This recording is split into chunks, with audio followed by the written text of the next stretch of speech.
আসসালামু আলাইকুম। Channel I কৃষি সংবাদে আমন্ত্রণ জানাচ্ছি আমি প্রিয়াঙ্কা। এখনকার সংবাদ আয়োজন একই সঙ্গে চ্যানেল আই এর ইউটিউব চ্যানেলে এবং চ্যানেল আই এর ওটিটি প্ল্যাটফর্ম আই স্ক্রিনে লাইভ স্ট্রিম হচ্ছে। যাচ্ছে বিস্তারিত সংবাদে। রংপুর চিনিকল বন্ধ থাকলেও নানা কারণে গাইবান্ধায় নতুন করে আখ চাষ বৃদ্ধি পাচ্ছে। দীর্ঘমেয়াদী এ ফসল আবাদে ব্যয় ও রোগবালাই কম হওয়ায় আগ্রহ বেড়েছে কৃষকের। পার্শ্ববর্তী জয়পুরহাট চিনিকল ও স্থানীয়ভাবে আখের গুঁড়ো প্রস্তুতকারকদের কাছে উৎপাদিত আখ বিক্রি করে আর্থিকভাবে লাভবান হচ্ছেন চাষিরা। গাইবান্ধা প্রতিনিধি ফারুক হোসেনের পাঠানো তথ্য ও ভিডিও চিত্রে তাফিমুল ইসলামের রিপোর্ট। জেলার একমাত্র রাষ্ট্রায়ত্ত ভারী শিল্প রংপুর চিনিকল দীর্ঘদিন ধরে বন্ধ থাকলেও গাইবান্ধায় থেমে নেই কৃষক পর্যায়ে আখ চাষ।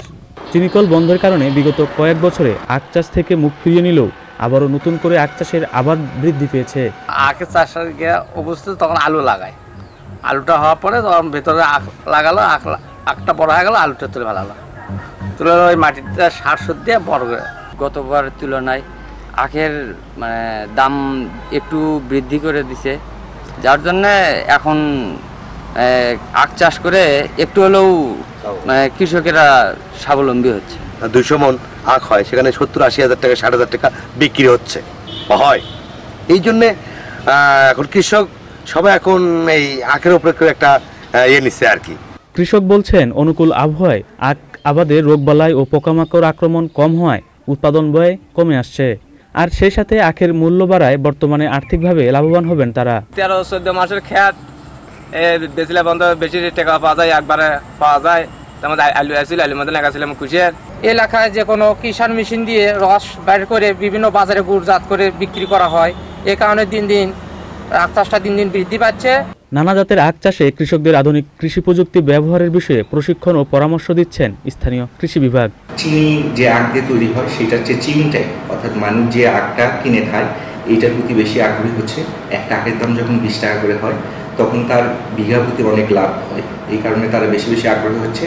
আখের চাষ বৃদ্ধি করতে বন্ধ রংপুর সুগার মিল চালু করতে সংশ্লিষ্ট কর্তৃপক্ষের প্রয়োজনীয় উদ্যোগ নেবে, এমনটাই প্রত্যাশা স্থানীয় কৃষকদের। তাফিমুল ইসলাম, চ্যানেল আই। বন্যায় চাঁদপুরের ফরিদগঞ্জে সেচ প্রকল্প এলাকা প্লাবিত হয়ে মাছ নেমেছে ডাকাতিয়া নদীতে। এসব মাছ নদী থেকে ধরেছে জেলে সহ সাধারণ মানুষ। দুদিন ধরে জাল ও টেটা দিয়ে চলছে দেশীয় প্রজাতির মাছ ধরার এই উৎসব।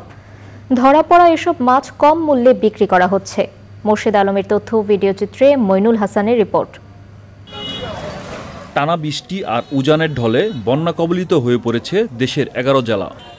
চাঁদপুর ও নোয়াখালী জেলার বহু মাছের গের, পুকুর ও জলাশয়ের মাছ উজান থেকে নেমে আসে বানের পানিতে গিয়ে পড়ছে ডাকাতিয়া নদীতে। এইসব মাছ ধরতে নদীর বাঁক, তীর ও পাম্প হাউসের পাশে শত শত মানুষ উৎসবে মেতে উঠেছেন। ধরা পড়া এইসব মাছ তাৎক্ষণিক বিক্রিও হয়ে যাচ্ছে।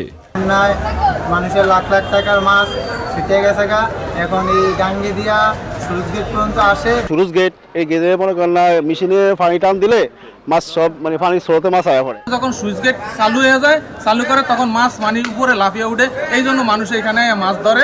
বহুত মাছ পাইতে আছে মানুষ।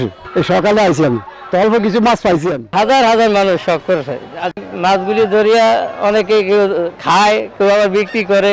কম দামে মাছ কিনতে আসছেন অনেকে।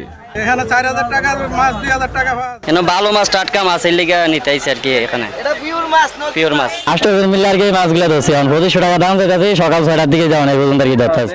দেশি প্রজাতির এইসব মাছ কম দামে পেয়ে খুশি সাধারণ মানুষ।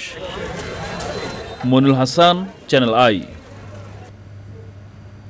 চ্যানেল আই কৃষি সংবাদের আজকের আয়োজন এ পর্যন্তই। পরবর্তী সংবাদ আয়োজনে আমন্ত্রণ জানিয়ে শেষ করছি। ধন্যবাদ সবাইকে।